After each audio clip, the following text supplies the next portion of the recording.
میں ہیں دیکھنا کون سبحان اللہ کہتا ہے. اللہ نے جبریل کو بھیج کے اپنے حبیب کو بتا دیا اے میرے حبیب علی رشتہ لے کے آیا. ایسے علی دروازے پر پہنچے حضور کو سلام کیا. اس وقت کے حساب سے دستبوسی قدم بوسی فرمائی. حضور نے فرمایا علی بیٹھ جاؤ. جیسے علی بیٹھ گئے ابھی علی نے کچھ کہا نہیں. پھر سبحان اللہ کہیے گا. ابھی علی نے کچھ کہا نہیں. حضور فرماتے ہیں علی.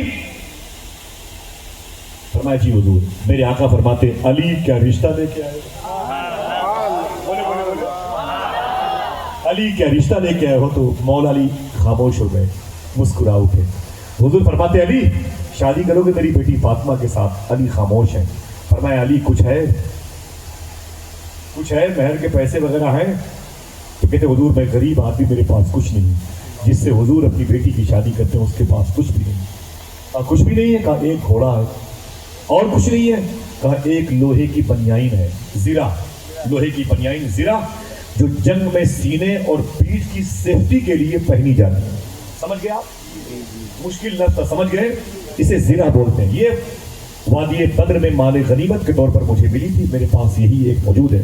حضور فرماتے گھوڑے کو رکھ لو اور لوہے کی زرہ کو مدینے کی منڈی میں بیچ کر میٹھی چیزیں لے کے آؤ. جیسے مولا علی گھر گئے, لوہے کی زرہ لی, اپنے ہاتھ میں لی, مدینے کی منڈی کی طرف جانے لگے نا, راستے میں عثمان غنی سے ملاقات ہوئی. خوشی بولے. عثمان غنی نے سلام کیا. مولا علی نے جواب دیا. فرمایا جو علی کدھر. بولے اسے بیچنے جا رہا ہوں. زرہ کو بیچو. بولے کیوں بیچو گے. بولے کہ مجھے میٹھی چیزیں خریدنی ہیں. بولے کیوں خریدنی ہے. بولے حضور نے کہا. بولے کیوں کہا. بولے وہ عثمان غنی بھائی مجھے پتا, آپ کو نہیں پتا. بولے کیا. بولے میری شادی ہونے والی. تیری شادی کس سے. بولے حضور کی بیٹی فاطمہ سے شادی ہونے والی. جناب عثمان غنی خوش ہو گئے.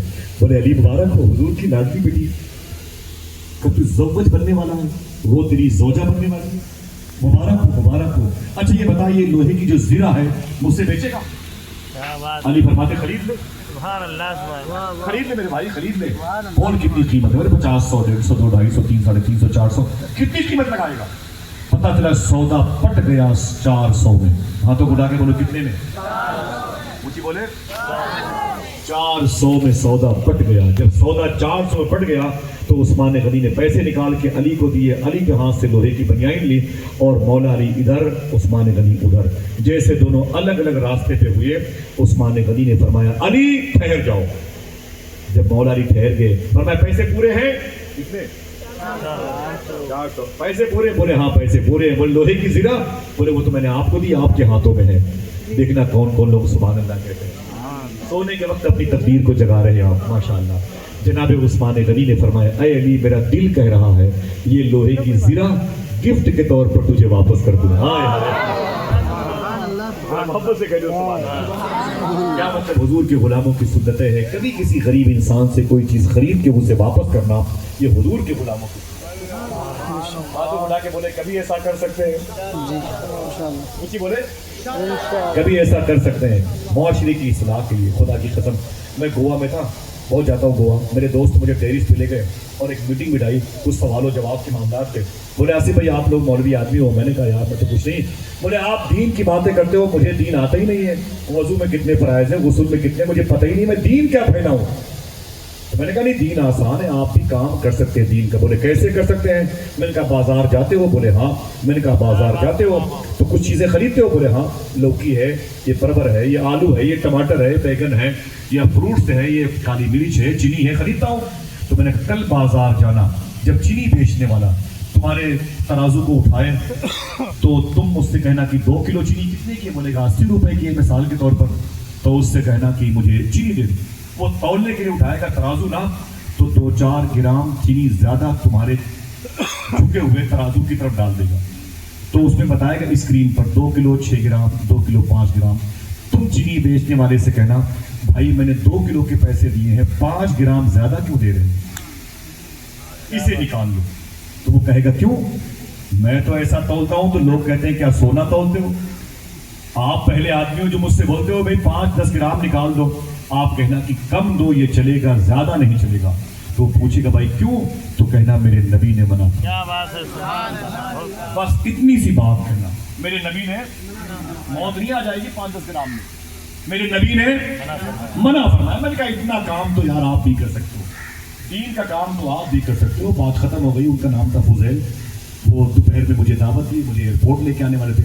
جب میں گھر گیا تو خوب ہنسے. میں نے کہا کیا ہوا؟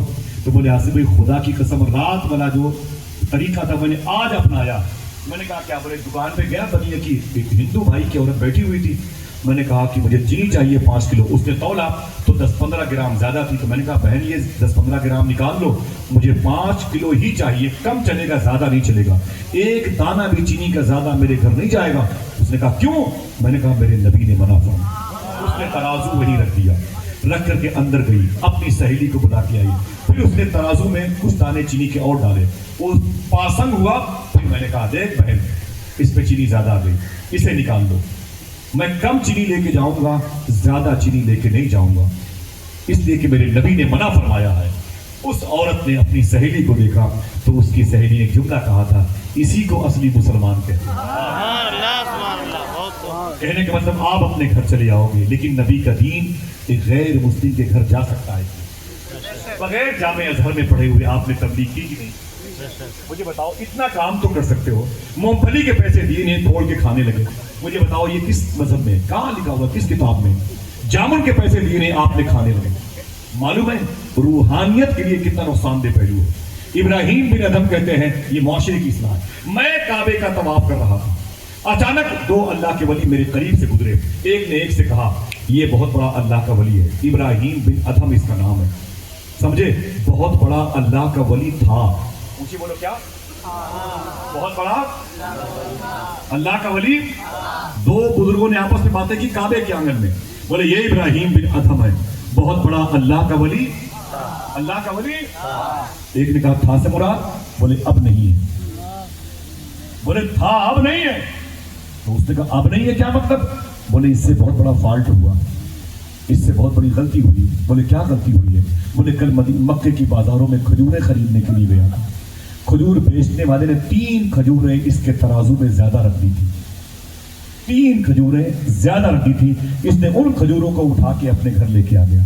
جیسے 3 زیادہ کھجوریں گھر کے اندر داخل ہوئی, ولایت گھر سے باہر. ہم تو چھین لیتے ہیں, پیسے دیے نہیں, مونگ پھلی کے دانے کھا لیے, نمک پارا کھا لیا, سیو کھا لیا ہوٹلوں سے, مٹھائی چکھ لی, اور پھر بولے اچھا نہیں سودا پٹے کے لیے گھر چلے آتے ہیں. صاحبوں یہی چیزیں ہیں جو ہماری نسلوں کو بگاڑتی ہیں. خون اگر صاف ہوگا تو اولادیں بھی پاک صاف ہوں گی.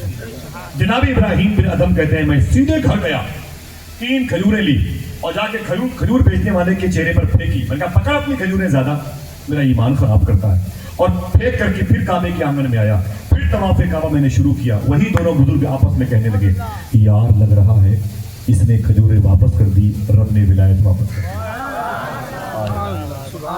صاحبوں اتنا کام تو ہم اور آپ بھی کر سکتے ہیں, نہ کہ اس کے لیے بھی مبلغین کی پڑے گی ضرورت. اس کے لیے بھی آپ کو اپنے مسجد کے امام کے ساتھ چلنا پڑے گا.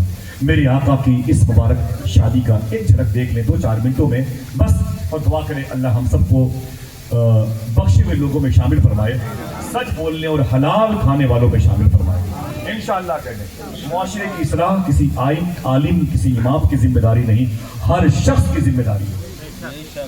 سمجھ رہے آپ, ہر شخص کے, ایسا نہیں کہ یہ دین پھیلانے کے لیے پیدا ہوئے ہیں اور ہم اور آپ پیسہ کمانے کے لیے. سمجھ رہے ہیں میرے آقا کی بیٹی کا معاملہ ہے. زحمت تو نہیں ہو رہی آپ کو؟ بس آخری لمحے ہیں, ذرا محبت سے کہتے ہیں سبحان اللہ. میری گفتگو ایسی ہوتی ہے, اگر کچھ اور سوچ کے آپ نے آیا, آپ نے اپنے آپ کو لایا ہے تو پھر اس سوچ کے لیے میں معذرت چاہتا ہوں. ایک بڑی دنیا ہے, پھر کسی موقع پر آپ کو ایسے لوگوں سے ملاقات ہوگی. میں بات کرنے والا مزاج رکھتا ہوں. حضور کی بیٹی جناب علی فرماتے میں نے زرہ لے لی, پیسے لے لیے اور مدینے کی منڈی سے میں نے میٹھی چیزیں خریدی. ادھر خرید کے واپس آ رہا تھا, ادھر کیا ہوا؟ حضور اپنے گھر کے اندر داخل ہوئے اور اپنی بیٹی فاطمہ کو بلایا. فاطمہ قرآن پڑھ رہی تھی, باتیں ختم ہو رہی ہیں, قرآن پڑھ رہی تھی. فرمایا فاطمہ کھڑی ہو گئی. جی بابا جان. قریب آئیں تو حضور نے فاطمہ کی پیشانی چومی. مخدومہ فاطمہ نے حضور کے ہاتھوں کو بوسہ دیے. فرمایا جی بابا جان کیا بات ہے؟ حضور فرماتے فاطمہ قرآن پڑھتی تھی؟ فرمایا جی بابا جان. میرے آقا فرماتے فاطمہ خوشخبری ہے. جی بتائیں ابو جان کیا بات ہے؟ حضور فرماتے فاطمہ تھوڑی دیر کے بعد تیرا رشتہ علی سے ہونے والا ہے. اتنا سنا تو مخدومہ فاطمہ روئی. حضور فرماتے فاطمہ روتی کہ وہ شادی کا موقع ہے. تو فرمایا کاش میری ماں زندہ ہوتی خدیجہ تو میرے سر پہ اپنا دست شفقت رکھتی. حضور فرماتے میں ہوں نا. اور کچھ ذمہ دار علماء کرام نے یہ روایت بیان فرمائی ہے کہ حضور نے فرمایا فاطمہ تیرے جسم پہ جو کپڑے ہیں نا اس کپڑے کو اتار کر کے 2-4 دن پہلے تجھے میں نے ایک نیا جوڑا دیا تھا, اسے پہن کر کے نکاح کی محفل میں بیٹھ جانا. 70 ہزار 90 ہزار روپے کے لاچے ہماری بیٹیوں کے جسم پہ ہوتے ہیں شادی کے دنوں پہ. یہ جسم, یہ لباس, یہ پیشانی, یہ چمک, یہ عزتیں سب اسی فاطمہ کے نالین کی برکت ہے. لیکن اس کی شادی کیسے ہوئی؟ حضور نے فرمایا فاطمہ جو لباس تجھے میں نے لیڈیز سوٹ سمجھ لیں جسے میں نے 2-4 دن پہلے تجھے دیا تھا اسے پہن کر کے نکاح کی محفل میں بیٹھ جانا. مخدومہ فاطمہ پھر روئی تھی. حضور فرماتے روتی کیوں ہے فاطمہ؟ تو آپ نے فرمایا بابا جان جو آپ نے 2-4 دن پہلے مجھے لباس دیا تھا, ایک کپڑا دیا تھا, جوڑا دیا تھا, وہ کل میں نے مدینے کی غریب لڑکی کو دے دیا. میرے پاس کوئی لباس نہیں ہے. حضور کی آنکھوں میں آنسو آ گئے. میرے آقا فرماتے فاطمہ جو لباس تیرے بدن پہ ہے اسی کو پہن کے نکاح کی محفل میں بیٹھ جا. حضور نے اپنے صحابہ کے درمیان میں علی اور فاطمہ کے رشتے کی مضبوطی کی ترکیبیں بنائی. حضور نے نکاح خاں کی حیثیت سے خطبہ خاں کی حیثیت سے حضور نے خطبہ پڑھا اور پھر میرے آقا نے یہ دوپہر کے وقت خطبہ نکاح ہوا تھا لیکن فرمایا علی سنو ابھی وداعی نہیں کروں گا. فرمایا جب اللہ اس کے رسول کی مرضی ہو. میرے آقا فرماتے علی مغرب کی نماز کے بعد فاطمہ کی تمہارے ساتھ وداعی کروں گا. مغرب کی حضور نے عصر کی نماز پڑھائی, حضور نے مغرب کی نماز پڑھائی. آقا کریم نے مغرب کی نماز کے بعد بلایا فاطمہ دروازے پر آ جاؤ, آج حضور کے گھر کی بیٹی ودا ہو رہی ہے. جناب علی مؤدب انداز میں حضور کے سامنے کھڑے ہیں. میرے آقا کے گھر کی عورتیں بھی روتی ہیں, حضور کی بھی آنکھوں میں آنسو ہیں. فاطمہ اپنے باپ سے لپٹ کے روتی ہے. آج فاطمہ اپنی سسرال جا رہی ہے. حضور نے روتے ہوئے فرمایا دائیں بائیں دیکھ کر ام ایمن کہاں ہے؟ تو کسی نے کہا کہ وہ اپنے گھر پہ ہوں گی. معلوم ہے یہ کون ہے؟ حضور کی ماں امی آمینہ کے انتقال کے بعد سب سے زیادہ اگر کسی عورت نے حضور کی خدمت کی ہے تو ام ایمن نے کی. حضور نے فرمایا تھا ام ایمن میری ماں کے بعد میری ماں ہے. حضور بڑی محبت فرماتے تھے ام ایمن سے. فرمایا ام ایمن کہاں ہے؟ کسی نے کہا کہ وہ اپنے گھر پہ ہے. میرے آقا کہتے بلا کے لاؤ میری ماں کو. ام ایمن تشریف لائی. فرمایا جی آقا جان کیا بات ہے؟ میرے آقا فرماتے ام ایمن میری بیٹی کا ہاتھ پکڑ لے اور میری بیٹی کو سسرال چھوڑ کے آ. جا میری بیٹی کو سسرال چھوڑ کے آ. مخدوم کائنات درمیان میں تھی. اللہ اکبر. پیچھے ام ایمن تھی, آگے مولا علی چل رہے تھے. رات کا اندھیرا تھا. حضور نے روک لیا. فرمایا علی رکو. ٹھہر گئے. جی میرے آقا. میرے آقا فرماتے یہ تو روحوں کے ملنے کی رات ہے. تمہاری شادی کی فرسٹ نائٹ پہلی رات ہے. سنو رات میں ہم تم دونوں سے ملنے کے لیے ضرور آئیں گے. ایک باپ اپنی بیٹی سے کہتا, بیٹیاں غریب ہو تو باپ اپنی بیٹی کو چھوڑ دیتا ہے. کہتا اس کے بچے آتے میرے گھر میں بیماریاں پیدا ہوتی, پھٹے ہوئے کپڑے پہنتے. بہنیں اگر غریب ہوتی ہیں تو بھائی چھوڑ دیتا ہے. بیٹیاں غریب ہوتی ہیں تو باپ پیسے والا ہو کے اپنی بیٹیوں کو چھوڑ دیتا ہے. میرے آقا فرماتے ہیں فاطمہ یہ تیری شادی کی پہلی رات ہے, میں تم دونوں سے ملنے کے لیے آؤں گا ضرور رات. میرے آقا نے فاطمہ کو رخصت کیا. علامہ حسن نے کیا کہا تھا؟ سیر جنت کون دیکھے درد تمہارا چھوڑ کر. معین جامی کلکتوی نے کہا تھا ہر قدم پہ رحمتوں نے پھول برسائے بہت, جب چلی تھی فاطمہ سسرال میکا چھوڑ کر. مخدوم کائنات تشریف لے گئی اور لے گئی. رات میں حضور نے عشاء کی نماز پڑھائی اور نماز کے بعد میرے آقا نے اکیلے ہی سفر فرمایا. حضور مدینہ شریف کی گلیوں سے نکل کر مخدومہ فاطمہ کے گھر پہ تشریف لے گئے اور دروازے پر حضور نے دستک دی. بات ختم ہو رہی. دروازے پر حضور نے دستک دی. ایسا نہیں تھا صوفیہ کہتے جیسے ہمارے گھر میں دستک ہوتی ہے تو لوگ کہتے بھائی دروازہ کھول دے, بیٹا دروازہ کھول دے, بیٹی دروازہ کھول دے. حضور کے ساتھ ایسا نہیں ہوتا تھا. صوفیہ کہتے جب حضور کسی دروازے پر